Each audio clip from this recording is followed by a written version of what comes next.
আল্লাহকে জিজ্ঞেস করে, আল্লাহ আপনার বান্দার রমজানের এই নেকিটা 70 লিখতামনি।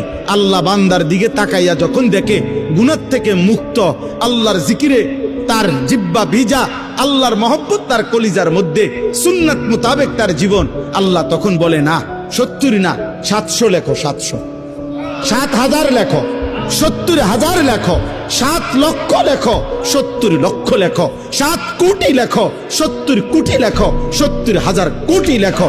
এক সেজদায়, এক সেজদায় একবার সুবহানাল্লাহ বললে আল্লাহ বলে লেখো 70,000 কোটি সুবহানাল্লাহ লেখো। কোন কোন বেলায় আল্লাহ মহব্বতের জোশে, আল্লাহ তার মায়ায়, আল্লাহ বলে ফেরেশতা তুমি লিখো না, আক্তুবু, আমি আল্লাহ নিজেই লিখবো। এই নেকি তুমি দিয়া পারতা না, আমি দেবো আমার বান্দার নেকি।